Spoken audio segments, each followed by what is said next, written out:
Welcome to My Life on Paper. I am Brianna, and welcome to Sketch Sunday, where a bunch of us take the same sketch and do our own thing with it. Today we are using a sketch by Jana McCarthy for the Hip Hit Club.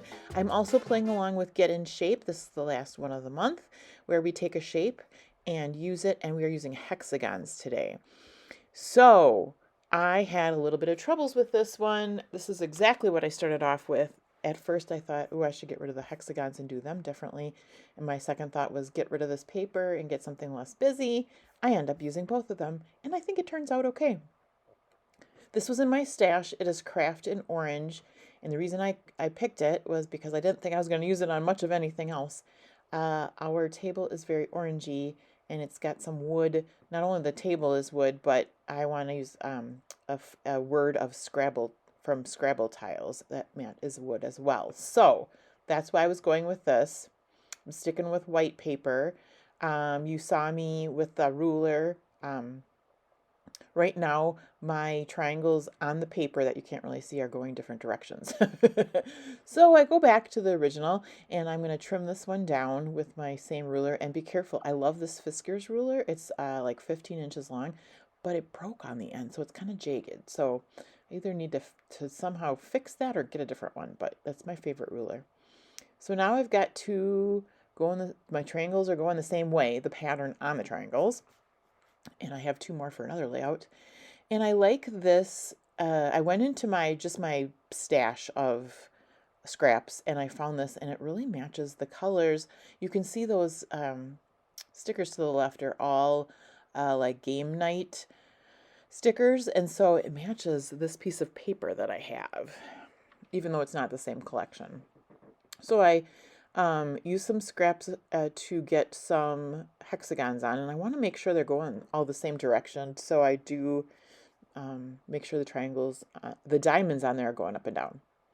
So this is what I'm starting off with. Now I have this really thick piece of cardstock that the Cricut did not cut all the way through.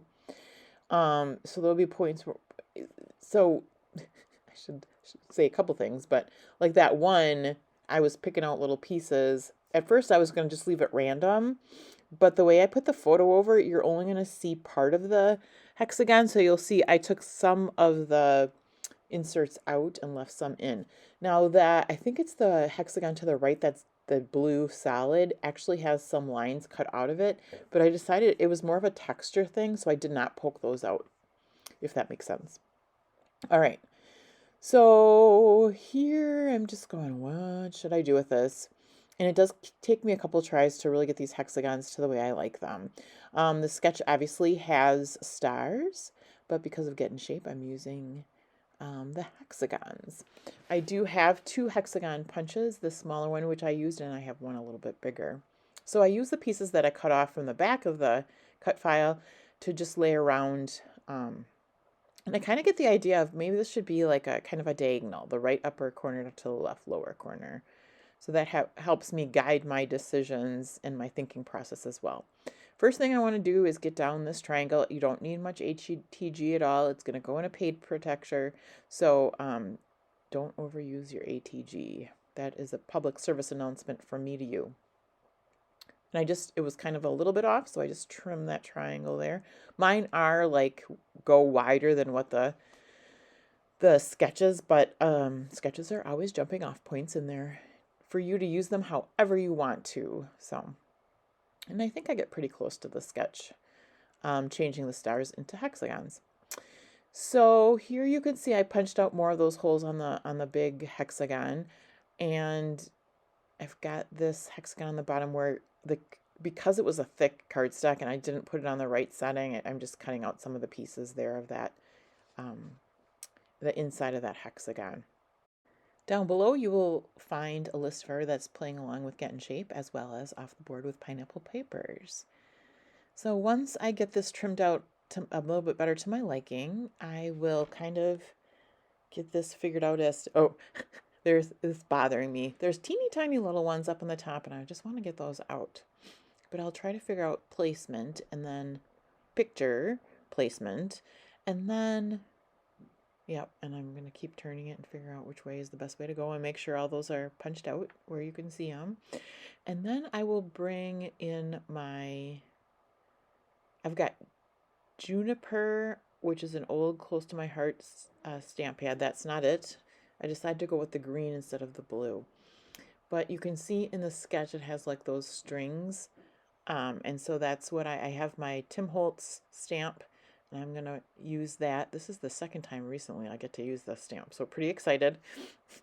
I'm trying to do a better job of using my stamps. I think my New Year's resolution of using them on every page was kind of an overachiever type thing. So, but I am going to try and use my stamps this year. So this one counts. And I turn the stamp so I get kind of just a little different angle. And then, and it was kind of hard to figure out exactly where I wanted them because I keep moving this thing around. And I wanted you to see them after I layered everything on. And so guess what? That bottom hexagon is going to get trimmed off eventually when I figure that out. And then I'll place these extra hexagons around. And then I'm going to use that same pattern paper that I used for the hexagons to back the photo. If you notice in the sketch, it's not a complete photo mat. It's kind of like a paper up on the right-hand side and a paper on the left-hand side. Could be two different papers, but I wanted to use this lovely pattern paper that matched so nice, so I use them both to kind of border the upper right-hand side and the left-hand side. I do use this little piece of scrap to cut out partial hexagons, which I thought was a great idea.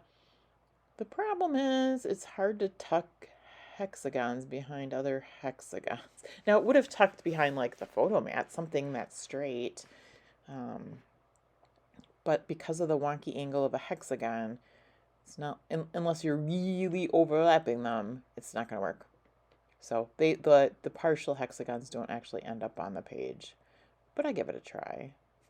So this is a photo of us recently, my two younger kids, my youngest daughter's boyfriend, and we played Clue.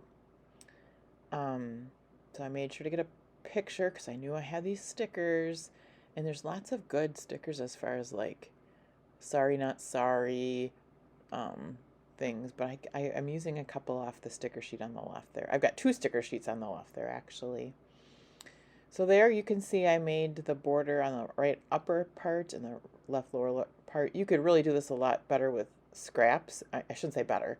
You could also do it with scraps and then not go through so much paper, but I wasn't concerned about using up all that paper, and it just made it easier. So then I am going to struggle again with just trying to get this so that you can see the string, so that the hexagons get on the right spot. And here's where I figure out that that bottom hexagon has to come off. Ah, yes. It was a labor of love, this one was. But I don't know. You'll have to let me know. I don't think it's too busy. There's a lot going on. And that's not the last hexagon that gets trimmed off either.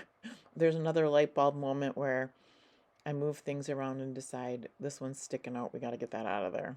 I mean, probably that, well, I'm going to say probably the striped one could have too if I wanted to save it, but never even gave that a thought. So when I finally get it to where I like it, I'm going to glue it down. And I use my ATG to get behind the big pieces to make sure it's good and anchored. And then I will use Barely Art glue to get down the kind of the thinner pieces because it's got that nice nozzle. So highly recommend the Barely Art glue for the small nozzle. It's got the pin that keeps it from getting plugged up. It works really well.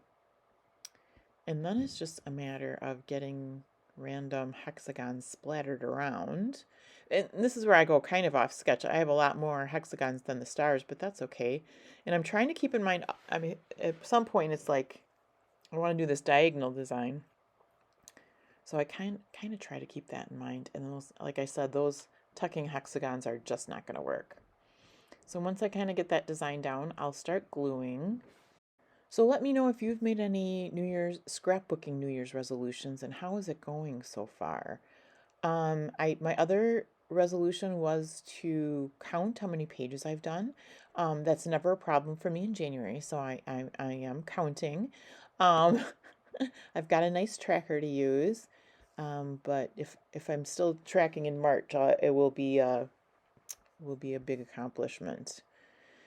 So these are the stickers, the foam stickers I'm thinking of, and this one says, I knew this isn't my title, but it says winner, and I was the winner of Clue that day, so I needed to put that underneath my picture. And then I use play, and it brings all these colors, the green, the blue, the oranges, all together, and also brings in a little bit of black. So so fun is the Scrabble tiles. And I don't know if this was like a perfect place to put it, but it just looked like it needed something up there. We've got winner in the bottom left corner. We've got play in the right upper corner there. And so fun gets to go right there. And other than that, I don't do any other embellishing. Here you can see I'm using one of my, I think it's a mica mist, and then I'm trying that out. And I didn't exactly like the color of that, so I decided just to go with black. So I will take my black spray and just get some splatters on there, and trying to keep in mind that I want to do kind of a diagonal design. So I want to keep with the diagonal with the splatters. And that's really the last thing I do on the layout. So thank you so much for sticking with me till the end. Thank you to all my subscribers. My numbers keep growing. I am loving watching it. I giggle all the time when I get a new subscriber. I'm loving this so much. Love to hear from you. Have a fabulous day.